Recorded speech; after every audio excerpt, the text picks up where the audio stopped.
Donc Céline Guyon, qui est alors l'incarnation de l'archiviste. Hein.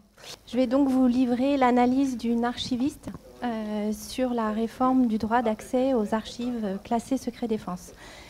Donc l'Association des archivistes français, comme il a été dit ce matin, a été partie prenante des actions du collectif. On n'a sans doute jamais autant parlé d'archives que ces 20 derniers mois. Pour autant, j'ai le sentiment que l'archiviste et l'archivistique ont été les grands absents de cette réforme sur le droit d'accès aux archives. Donc, je vais me livrer à une relecture que j'ai appelée rétrospective et introspective du débat sur l'accès aux archives secret défense sous l'angle de l'archivistique. C'est-à-dire que ce qui m'intéresse ici, c'est d'explorer ce que cette réforme dit de l'archivistique. Il s'agit bien sûr d'une analyse personnelle que je confronterai bien volontiers avec mes collègues archivistes dans la salle.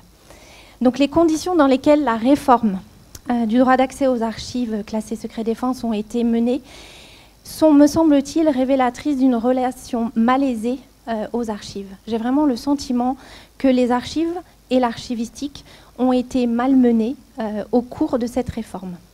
Alors ce malaise se lie à plusieurs niveaux. Tout d'abord, par le traitement strictement mémoriel de la question des archives par le politique. Ça, il ne fallait peut-être pas s'en étonner. Deuxièmement, par une préemption de la question de l'accès aux archives classées secret défense par le ministère de la Défense et le silence ou le mutisme du ministère de la Culture. On a tous été, et moi la première, particulièrement subjuguée par le fait que c'est la ministre de la Défense Parly qui était au banc pour parler d'archives et non la ministre de la Culture. Autre point, il me semble aussi l'absence de prise en compte, pour ne pas dire de considération, de la manière de travailler des archivistes. Si vous lisez l'étude d'impact du projet de loi, à aucun moment on analyse l'impact de cette réforme, c'est-à-dire les modalités de mise en œuvre pratique sur le terrain par les archivistes de ces nouvelles règles d'accès aux archives classées secret défense. Bien sûr, il n'y a pas eu de débat avec la profession, alors que toutes les autres lois, la loi de 79 et la loi de 2008, avaient fait l'objet de débats. C'est une réforme qui, pour moi, s'est faite sans les archivistes, malgré, comme je vous le disais, la présence de l'Association des archivistes français. Je pense qu'il n'y a même pas eu de débat tout court, puisque ce débat, s'il a eu lieu, c'est parce qu'il a été rendu indispensable par la porte étroite devant le Conseil d'État. C'est également une forme d'invisibilisation du rôle des services d'archives dans le processus démocratique de garantie du droit d'accès aux archives. On parlait des inventaires à l'instant, mais sans inventaire, sans travail de classement, vous n'avez pas connaissance de l'existence des documents et notamment des documents classés secret défense. Donc finalement, ces archives secret défense deviennent publiques au sens on en fait la publicité quand elles sont versées dans un service d'archives. Voilà, donc ça c'est quelque chose de très important, me semble-t-il. Et puis j'y vois aussi, mais ça j'y reviendrai, une forme d'autodessaisissement des archivistes de la question de l'accès aux archives classées secret défense. Et puis bien sûr, mais ça a été évoqué ce matin, un changement de paradigme dans la philosophie du droit d'accès, puisqu'on a remis aux producteurs la décision d'ouvrir leurs archives et donc de faire ou non la publicité de leurs archives, puisqu'on n'a plus de délai fixé préalablement et de délai fixé dans le temps par le législateur. Donc je ferai deux focus dans mon intervention. Un premier point sur les frictions entre la procédure de déclassification et la pratique archivistique française. Donc on a un premier niveau de friction qui est dans la manière d'approcher l'objet archive. Dans la procédure de déclassification, c'est un traitement documentaire au document, c'est-à-dire à la pièce, à l'unité. Alors que la pierre angulaire de l'archivistique, vous le savez peut-être, c'est le concept de fond et de respect des fonds. Alors un fonds se définit comme un ensemble de documents de toute nature, donc y compris des documents classés secret défense, qui sont constitués de façon organique par un producteur dans l'exercice de ses activités et en fonction de ses attributions. Donc du point de vue de la pratique archivistique, finalement, la formation organique des archives par le fonctionnement normal des institutions s'oppose à une constitution artificielle selon une logique de collection et donc au regroupement des documents par nature ou leur traitement de manière isolée, c'est-à-dire détachée du fond auquel ils sont rattachés. Et finalement, c'est ce qui se passe avec la procédure de déclassification. Du coup, je me suis demandé si d'un point de vue archivistique, le fait de glisser dans des enveloppes les documents classés secret défense, n'était pas une manière de maintenir le lien au fond et donc de respecter malgré tout ce principe organique de constitution des archives. Donc il y a, à la notion de respect des fonds, il y a un concept qui est attaché qui est celui de provenance. Donc le fond, vous l'avez compris, est la résultante du travail d'un producteur d'archives. C'est-à-dire que l'ensemble des documents qui sont produits dans le cadre d'une activité forment ce fond. Et avec la procédure de déclassification, en fait, on ne parle pas de service producteur, mais d'autorité émettrice. Voilà. Et l'autorité émettrice, c'est un concept qui n'existe pas dans la pratique archivistique. Il n'y a aucune entrée de ce terme dans le dictionnaire archivistique. Et quand on est dans le cas des demandes de dérogation, quand on fait une demande de dérogation pour accéder à des documents non librement communicables, on ne s'en remet pas à l'autorité émettrice, mais bien au producteur du fonds. Et comme on l'a dit, dans un fonds d'archives, on va avoir de multiples autorités émettrices. Voilà. Donc voilà, on est en présence, me semble-t-il, de deux logiques opposées, difficilement conciliables, voire inconciliables, avec d'un côté, on l'a dit, une approche centrée sur le document, sur la nature du document, et une approche formelle, et de l'autre, une approche centrée sur les circonstances de production des documents, quelle que soit leur nature. Donc ces deux logiques opposées, on les retrouve à l'œuvre, bien sûr, dans la manière d'aborder la question de l'accès aux archives classées secret défense. Puisque d'un côté, avec la procédure de déclassification, c'est la présence ou l'absence d'une marque portée sur le document qui détermine son caractère communicable ou non, alors que de l'autre, donc de l'autre, c'est du côté de la pratique archivistique, c'est l'évaluation du risque d'atteinte au secret de la défense nationale en fonction de la nature des informations contenues dans le fond, qui est de nature à déterminer le caractère communicable ou non communicable des documents, compte tenu notamment de leur date. Alors, tout au long de nos débats, le SGDSN a toujours justifié la procédure de déclassification par la nécessaire articulation du code pénal et du code du patrimoine. Pour autant, à aucun moment, me semble-t-il, les rédacteurs de l'IGI 1300 n'ont cherché à comprendre la manière de travailler des archivistes. Et donc cette absence de prise en compte de la pratique archivistique est, me semble-t-il, très révélatrice. D'une part, de l'absence de culture archivistique dans les administrations, de la remise en cause de la légitimité de l'administration des archives à intervenir sur tout le cycle de vie des archives et pas simplement sur le volet historique ou patrimonial des archives. Également de l'appréhension des archives, me semble-t-il, au seul prisme de leur valeur patrimoniale ou historique, sans doute aussi renforcée par le rattachement de l'administration des archives au ministère de la Culture. Et puis, bien sûr, un phénomène de privatisation des archives au profit du producteur. Donc ce phénomène de privatisation fait écho aux interventions de ce matin, où il était question d'une forme de dépossession, des archives au profit du pouvoir archivistique, finalement, qui a été organisé par la loi de 1979. Parce qu'en fait, ce qui caractérise les archives publiques, c'est bien que les informations qu'elles contiennent sont d'intérêt collectif. On l'a dit, mais je le redis, les archives publiques ne sont pas la propriété des agents publics qui les produisent. L'accès aux archives constitue pour les citoyens un droit fondamental. Cet accès est libre et gratuit et sans condition. Et la conservation des archives est organisée dans l'intérêt public. Donc finalement, c'est au service public d'archives qu'il revient, comme je le disais en introduction, de faire la publicité des archives au travers de la production d'inventaires. Et donc c'est au service public d'archives qu'il revient d'assurer l'accès aux archives.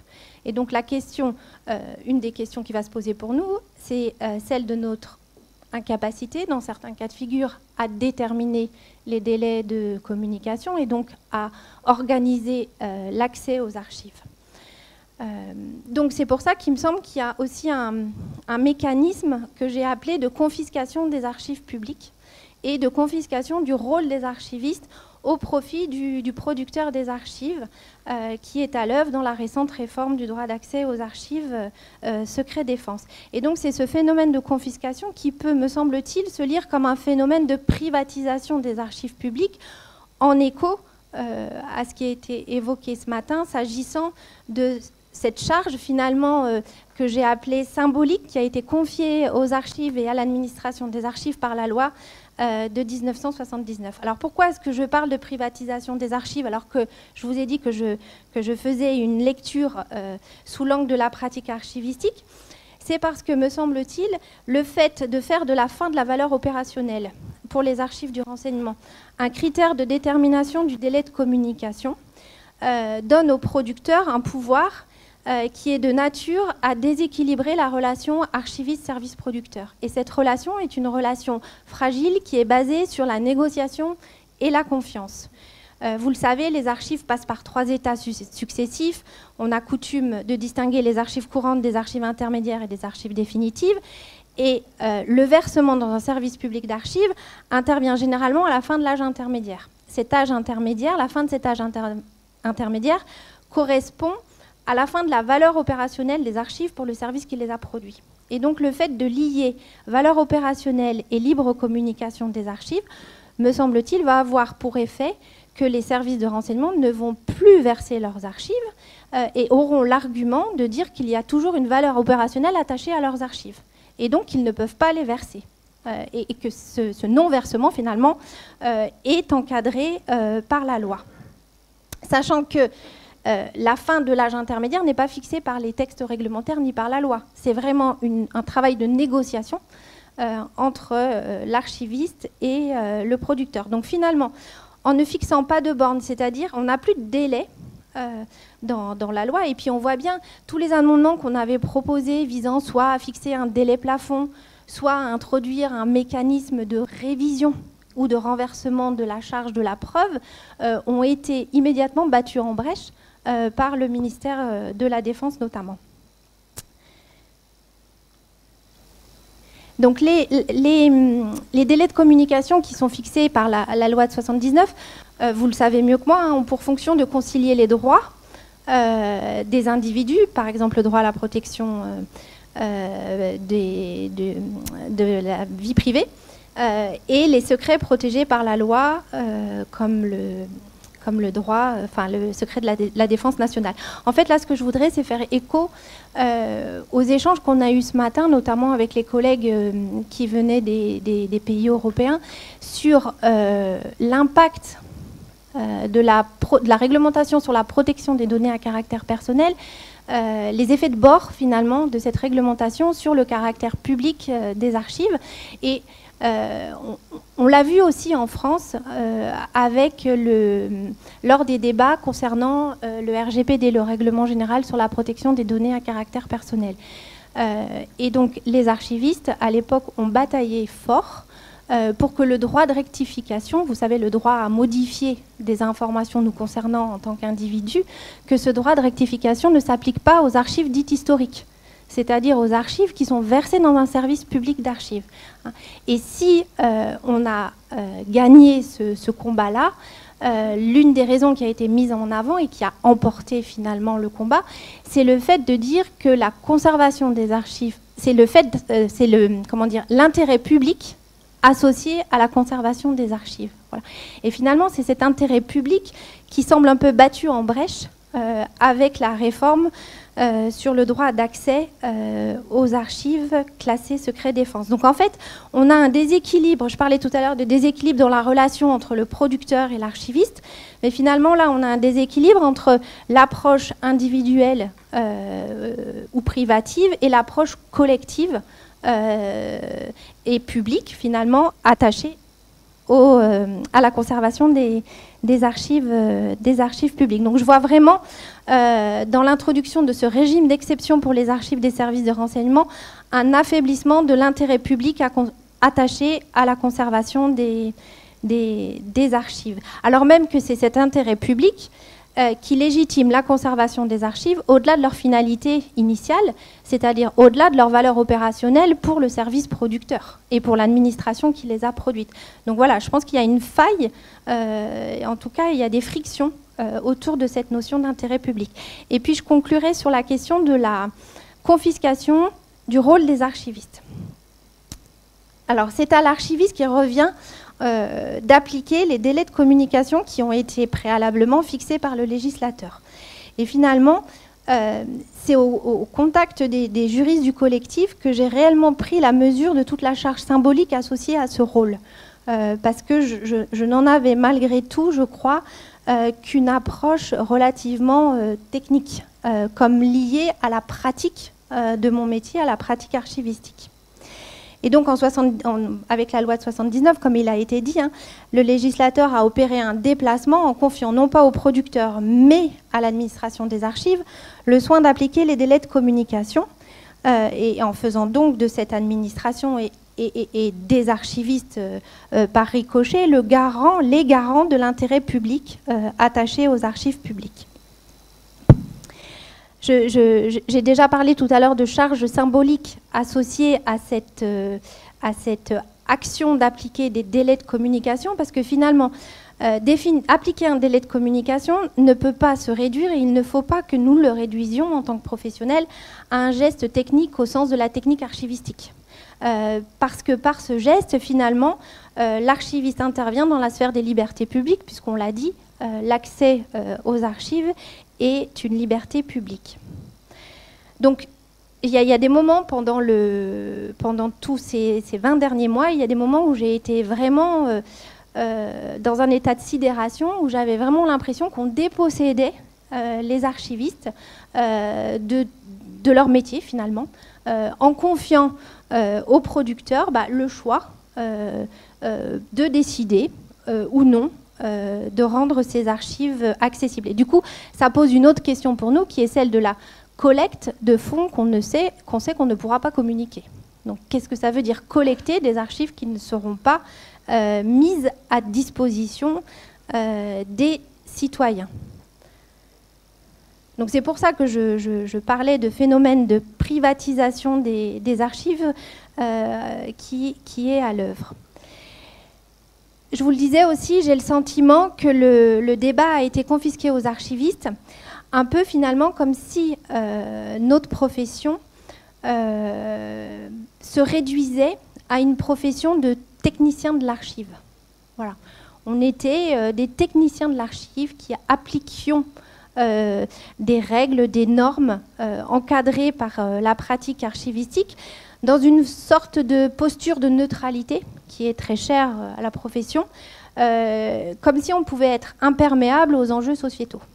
Voilà. On était un peu comme dans une bulle, on appliquait des textes, alors qu'en fait on interagit forcément avec les enjeux sociétaux, puisque les archives sont des objets politiques, au-delà d'être des sources historiques. Alors je pense qu'en tant que profession, on est aussi certainement responsable de cette situation, parce qu'il me semble qu'au fil du temps, s'est produit une forme d'enferme. On s'est comme enfermé dans un discours technique et techniciste qui s'adressait d'abord aux professionnels que nous sommes, avant de s'adresser aux citoyens. Et je pense que par ce mécanisme-là, on s'est éloigné de l'archive en tant qu'objet politique pour en faire un objet de technicité et de pratique archivistique. Et puis je pense qu'on a peut-être eu aussi une forme d'appréhension pour certains, à porter un discours politique sur les archives, à politiser l'archive finalement, en raison du sacro-saint principe de neutralité de l'archivistique, sacro-saint principe qui gouverne toute la pratique archivistique, en tout cas la pratique archivistique française. Et je crois que finalement, tous les débats qu'on a eus traduisent une méconnaissance du sens profond attaché à la fonction archive.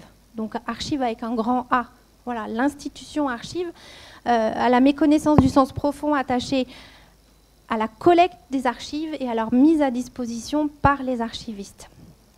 Et donc, vous l'aurez compris, les conditions dans lesquelles la réforme du droit d'accès aux archives classées secret défense a été menée interrogent et m'interrogent sur l'image et la représentation de notre métier et de notre rôle dans la société, sur l'image que les archivistes ont de leur métier et de leur rôle, et sur la représentation de la figure de l'archiviste dans la société.